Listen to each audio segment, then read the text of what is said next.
ನಮಸ್ತೆ AVLJ members.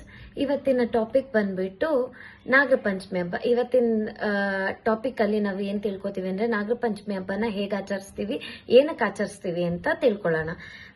ಇದನ್ನ ಯಾವತ್ತು ಆಚರಿಸ್ತೀವಿ ಅಂದ್ರೆ ಭೀಮನವಸೆ ಆದ 5ನೇ ದಿನಕ್ಕೆ. ಅಂದ್ರೆ ಏನಕ್ಕೆ 5ನೇ ದಿನ ನಾಗರ ಪಂಚಮಿ ಅಂತೀವಿ ಅಂದ್ರೆ ಶುಕ್ಲ ಪಕ್ಷ ಸ್ಟಾರ್ಟ್ ಆಗಿ, ಶ್ರಾವಣ ಮಾಸದ ಶುಕ್ಲ ಪಕ್ಷ ಸ್ಟಾರ್ಟ್ ಆಗಿ ಬರೋ 5ನೇ ದಿನನೇ ನಾವು ನಾಗರ ಪಂಚಮಿ ಹಬ್ಬ ಅಂತ ಕರಿತೀವಿ. ಹಿಂದೂ ಸಂಪ್ರದಾಯದಲ್ಲಿ ನಾವು ಪ್ರಕೃತಿನ ತುಂಬಾ ಅತೀತವಾಗಿ ಪೂಜೆ ಮಾಡ್ತೀವಿ.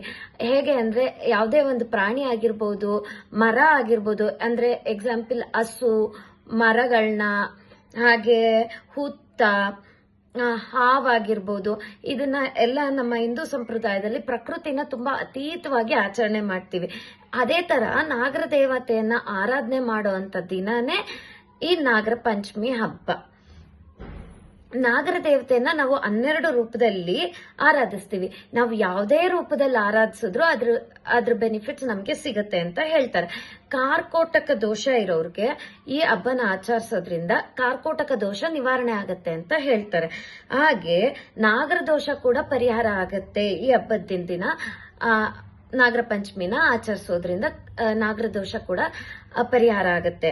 ಹಾಗೆ ಕಾಳಸರ್ಪ ದೋಷ ಇರೋರು ಈ ಹಬ್ಬನ ಹೇಗೆ ಆಚರಿಸ್ಬೇಕಂದ್ರೆ ಯಾವುದೇ ಮೆಟಲ್ ಇಂದ ಮಾಡಿ, ಹಿತ್ತಾಳೆ, ತಾಮ್ರ, ಚಿನ್ನ, ಬೆಳ್ಳಿ, ಈ ತರ ಅವರ ಶಕ್ತಿಯ ಅನುಸಾರವಾಗಿ ನಾಗರ ಪ್ರತಿಮೆಯನ್ನ ಮಾಡಿ ಈ ಹಬ್ಬನ ಆಚರಿಸೋದ್ರಿಂದ, ಅಂದ್ರೆ ಅದನ್ನ ಪೂಜೆ ಮಾಡಿ ದೇವಸ್ಥಾನದಲ್ಲಿ ಇವತ್ತಿನ ದಿನ ನಾಗರ ಪಂಚಮಿ ದಿನ ಅದನ್ನ ಪೂಜೆ ಮಾಡಿ ದೇವಸ್ಥಾನದಲ್ಲಿ ದಾನ ಮಾಡೋದ್ರಿಂದ ಇದು ಕೂಡ ಕಾಳಸರ್ಪ ದೋಷ ಕೂಡ ಪರಿಹಾರ ಆಗತ್ತೆ ಅಂತ ಹೇಳ್ತಾರೆ. ಈ ಹಬ್ಬನ ನಾವು ಆರೋಗ್ಯ ಮತ್ತು ಅನುಬಂಧದ ಹಬ್ಬ ಅಂತ ಹೇಳ್ತೀವಿ. ನಾಗರ ಪಂಚಮಿ ಹಬ್ಬದ ದಿನ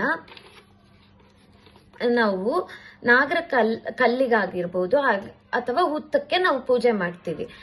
ಅವತ್ತಿನ ದಿನ ನಾವೇನ್ ಮಾಡ್ತೀವಿ ಅಂದ್ರೆ ಬೆಳಗ್ಗೆ ಎದ್ದು ತಲೆ ಸ್ನಾನ ಮಾಡಿ ನಾಗರ ಕಲ್ಲಿಗೆ ಪೂಜೆ ಮಾಡಿದ್ರೆ, ನಾವು ನಾಗರ ಕಲ್ಲನ್ನ ಶುದ್ಧವಾಗಿ ಹಳದಿ ನೀರಿಂದ ತೊಳೆದು ಅರಿಶಿನ ಕುಂಕುಮ ಹಚ್ಚಿ ಹಾಲೆರೆದು ಹಾಗೆ ಬಾಳೆಹಣ್ಣು ನೈವೇದ್ಯ ಮಾಡಿ, ಮತ್ತೆ ಈ ಹಬ್ಬದಲ್ಲಿ ಚಿಮ್ಲಿ ಚಲ್ಬಿಂಡಿ ಕೂಡ ನೈವೇದ್ಯ ಮಾಡೋ ಪದ್ಧತಿಗಳು ಇದೆ.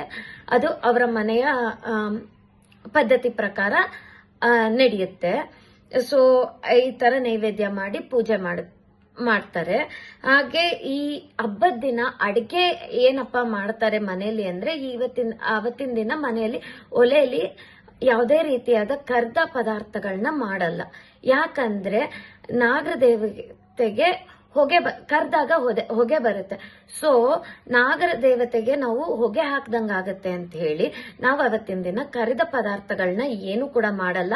ಹಾಗೆ ಅವತ್ತಿನ ದಿನ ಬರೀ ಸ್ಟೀಮ್ಡ್ ಫುಡ್, ಇಡ್ಲಿ ಆಗಿರ್ಬೋದು ಅಥವಾ ಕುಡುಂಬ್ಲು, ಆ ತರ ಅಡಿಗೆಗಳನ್ನ ಮಾಡ್ತೀವಿ. ಎನಿ ಸ್ಟೀಮ್ಡ್ ಫುಡ್ ಮನೆಯಲ್ಲಿ ಪ್ರಿಪೇರ್ ಮಾಡ್ತಾರೆ. ಹಾಗೆ ನಾಗರ ದೇವತೆಗೆ ಬಿಳಿ ಅಂದ್ರೆ ತುಂಬಾ ಇಷ್ಟ. ಅದಕ್ಕಾಗಿ ಅವತ್ತಿನ ದಿನ ಜಾಸ್ತಿ ಬಿಳಿಯ ಪದಾರ್ಥಗಳನ್ನೇ ಹೆಚ್ಚಾಗಿ ಉಪಯೋಗಿಸ್ತಾರೆ.